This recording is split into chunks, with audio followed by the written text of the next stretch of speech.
کرے گی، لاٹھیاں برسائے گی، وقت آیا تو وہ فائرنگ کرے گی. یہاں اب ہوگا تربیت ہو گئی تھی یا نہیں؟ واقعی شہادت کے طالب تھے یا جھوٹ موٹ کے؟ یہ سارے دعوے تھے. اگر ثابت قدم رہیں گے تو یہی ڈیمانسٹریشن ہے جو اس نظام کو تلپٹ کر کے رکھے. کم سے کم اس بات کی میں پورے کے پورے جو الیکشن کا جو بھی ریولوشن کا پروسیس ایران میں ہوا ہے اس کی تائید نہیں کر رہا. وہ ایک علیحدہ ایشو ہے، اس میں میری تقریریں ہیں، چھپ چکی ہیں. I have my own views. لیکن اس بات کی مثال تو موجود ہے کہ ایران میں لوگوں نے بغاوت نہیں کی، ہتھیار نہیں اٹھائے، اپنی جانیں دی ہیں، سڑکوں پر آئے ہیں، فائرنگ بھی ہے.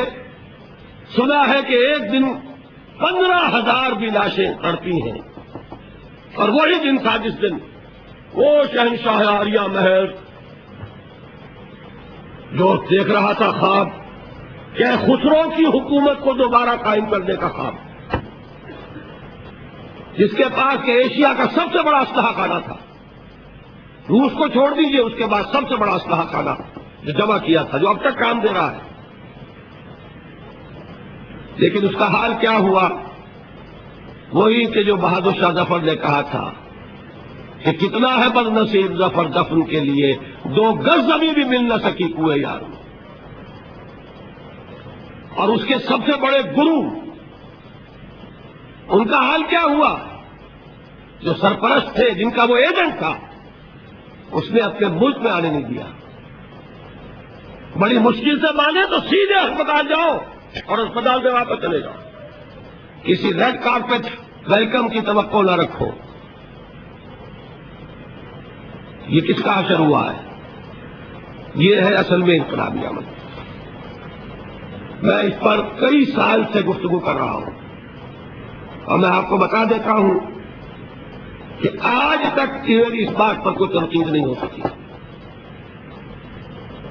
یہ راستہ ہے، اور خالص جو کچھ کہہ رہا ہوں دین کے حوالے سے کہہ رہا ہوں، سیرت النبی کے حوالے سے کہہ رہا ہوں. آخری اقدام کے لیے بھی 2 حدیثیں پیش کی ہیں. اس راستے سے ہٹ کر محض سیاسی ہتھ کنڈوں سے، الیکشن کے ذریعے سے، وہ دوسرا ایجیٹیشن توڑ پھوڑ والا ایجیٹیشن، اس کے ذریعے سے اگر کوئی شخص سمجھتا ہے کہ اسلام آ سکتا ہے تو میرے نزدیک بہت بڑے مخالف ہیں. اقامت دین کا واحد طریقہ کار یہ ہے جس میں ہمارے لیے اصل رہنما اسوہ ہے محمد رسول اللہ صلی اللہ علیہ وسلم کا. اس میں اجتہادی جو پہلو ہے وہ میں نے آپ کے سامنے بیان کر دیے کہ یہ ہے اس میں جو اس دور کے اندر خاص طور پر اس لیے کہ مسلمانوں سے معاملہ ہے، کیسے بھی ہو، فاسق ہو، فاجر ہو، مسلمان ہو، یہ طریقہ کار ہے جو اختیار کرنا ہوگا.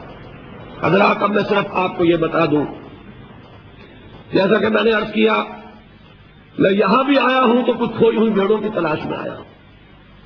میں پیشہ ور وائس نہیں، میں پیشہ ور مدرس نہیں.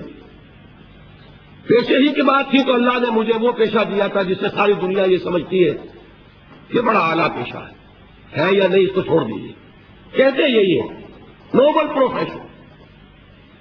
اس میں بہرحال نہ ہو کروڑوں کی آمدنی، باعزت روزی اس میں انسان کو ملتی ہے. میں نے اس کو چھوڑا ہے.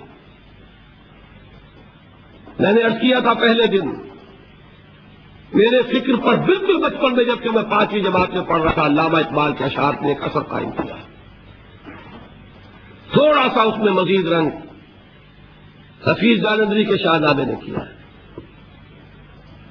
لیکن اس میں پھر خاکہ تفصیلی مولانا مودودی کی تحریروں نے اولاً، اور مولانا ابوالکلام آزاد کی تحریروں نے، اور مولانا اصلاحی صاحب کی تحریروں نے ثانیہ. میں جب 19 برس کا یا 20 برس کا تھا تو میرے سامنے یہ بات واضح ہو چکی تھی کہ ایک مسلمان کی زندگی میں اس کے دینی فرائض کے یہ تین پہلو ہیں. عبادت رب، خود اللہ کا بندہ بنے، شہادت الناس، لوگوں پر حجت قائم کرے دعوت و تبلیغ کے ذریعے، اور اقامت دین کی سربلندی کے لیے سردر کی بازی لگا دے. اور اس کے لیے لازم ہے التزام جماعت. یہ کام جماعت کے بغیر نہیں ہو سکتا. اسی تصور کے تحت میں جماعت میں شامل ہوا تھا. لیکن بعد میں مجھے محسوس ہوا کہ جماعت اسلامی کا وہ انقلابی لٹریچر آج بھی موجود ہے. بدقسمتی سے سن 47 میں نیک نیتی کے ساتھ ایک غلطی کی گئی ہے اور اس غلطی نے اس کو دلدل میں پھنسا دیا ہے. یہ الیکشن کی اس وادی کے اندر وہ پھنس چکی. انقلابی انداز اس نے اختیار نہیں کیا. یہ وہ بات تھی کہ جو سن 55 میں واضح ہوئی. سن 56 میں نے 250 صفحے کے ایک بیان میں 24 برس کی عمر میں اسے لکھ دیا. اور سن 57 میں آل پاکستان ایک ہمارا ہوا تھا اجلاس، اس میں اس کو پیش کرنے کی کوشش کی. لیکن اللہ تعالیٰ مغفرت فرمائے، مولانا مودودی اس وقت بہت پر امید تھے کہ الیکشن کے راستے سے ہم انقلاب لے آئیں گے. اور جیسی وہ جماعت ہے، ظاہر بات ہے اس میں مولانا کی رائے کے مقابلے میں خاص طور پہ میری تو عمر ان کے بیٹوں کے برابر تھی. جب ماسی گوٹ میں کھڑا ہوا تھا ان کے سامنے، میری عمر ابھی 25 برس کی نہیں تھی، لہذا میری بات نہیں سنی گئی. اس کے بعد کچھ اور اقدامات بھی ایسے تھے مولانا کے کہ اس سے بددل ہو کر پھر ہم لوگ علیحدہ ہوئے. اصلاحی صاحب اور بڑے بڑے لوگ، خیال یہ تھا کہ یہ لوگ مل کر جماعت بنائیں گے، لہذا ان کے آس پاس رہا. میری عمر تو کچھ 30 برس تھی، لیکن یہ کہ ان حضرات نے بھی کوئی جماعتی شکل میں اقامت دین کی عملی جد و جہد کا آغاز نہیں کیا. سن 65 میں پھر میں نے طے کیا ہے کہ اب اگر کوئی اور نہیں کرتا تو ہر ایک کو اپنی قبر میں جانا ہے، ہر ایک کو اپنی جواب دہی اللہ کے حضور میں کرنی. میں یہ نہیں کہہ سکتا کہ انہوں نے نہیں کیا اس لیے میں نے نہیں کیا. اگر مجھ پر منکشف ہو چکا ہے کہ یہ فرض ہے تو اس کی جواب دہی کے لیے مجھے سوچنا ہوگا. پھر میں دوبارہ لاہور گیا ہوں. پھر میں نے وہ قرآن مجید کے حلقے قائم کیے ہیں تاکہ یہ انقلابی دعوت، اب یہ لفظ استعمال کر رہا ہوں، قرآن کے حوالے سے آئے تو لوگ جاگیں. پھر ہم خیال پیدا ہوئے تو انجمن خود نام القرآن قائم ہوئی. وہ انجمن ہے، وہ جماعت نہیں ہے، پارٹی نہیں ہے.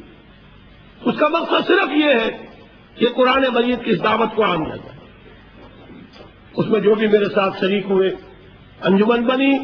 اب وہ اشاعت، اس میں دورے، اس میں ہماری کانفرنسیں، مختلف شہروں میں جا کر ہمارے قومی کیمپس، یہ سب انجمن کے تحت ہوئے تاکہ یہ قرآن کی دعوت کو وسیع پیمانے پر، اور ایک قرآن اکیڈمی قائم کی کہ اسی دعوت کو پیش کرنے کے لیے اعلیٰ علمی سطح پر بھی اور جس طرح میں کر رہا ہوں اس طرح بھی نوجوانوں کی ایک کھیپ تیار ہو جائے.